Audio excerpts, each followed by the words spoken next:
If someday you should see Thomas the Tank Engine puffing happily along the line, he may be on his way to a village nestled deep in the heart of the island of Sodor. One December morning, Thomas whistled to all his friends. "It's nearly Christmas, and I'll bring you lots of letters and parcels." But a week later, the storms came.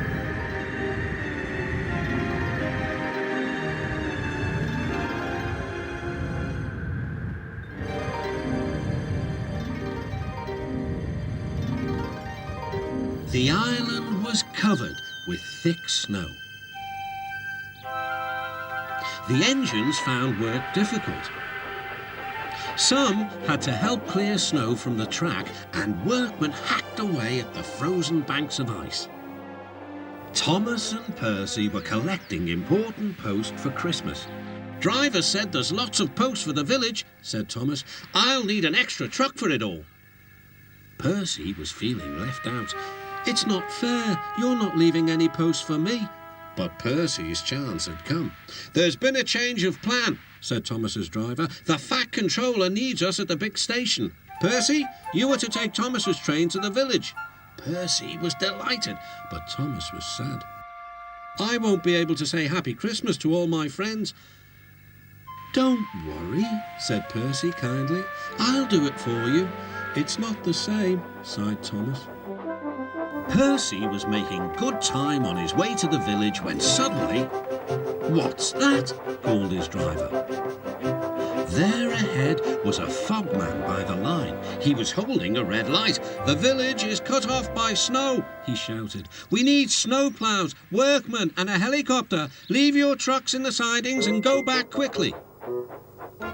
Percy was soon steaming to Harold's airfield. "Beep, beep," whistled Percy. "Wake up, lazy wings. The mountain villagers need your help. They're stranded." "Whiz-ow," replied Harold. "I like an emergency to keep me warm." And he buzzed away. "Now," sighed Percy, "what's next?" Suddenly, there was Thomas with Terence the tractor and a works train. "Come on, Percy," whistled Thomas. "Follow me." The two engines battled their way through the snow. At last, they reached the village. Harold was already there, busily dropping food to people and animals. Terence quickly got to work. "Lovely stuff," he said as he pushed the snow aside. "Well done, Percy. Well done, Thomas," cheered the villagers. "You're the best Santa Claus this village has ever had." "What's a Santa Claus?" asked Percy. "Santa Claus is someone who drops presents down chimneys at Christmas time." Percy looked at his funnel. "I wonder if—" "No," laughed Thomas. "Chimneys, Percy, not funnels. Which reminds me, your post train is still back in the siding, isn't it?" Percy hurried back to fetch it. Just then, Toby arrived with Henrietta. "We've brought lots of hot drinks and food for the villagers," he whistled. That night, all the engines had gone back to their sheds except Toby. The villagers had made a plan to thank the engines.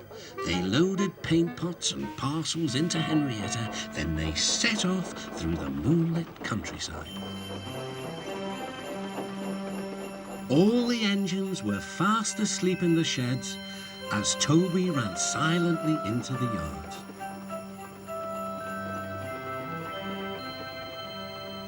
He had no idea what the villagers were going to do, but he knew it was going to be a big surprise. When the engines woke the next morning, they could not believe their eyes. The sheds had been repainted and decorated. Parcels lay everywhere. The engines whistled in delight, and everyone agreed that it was really a happy Christmas.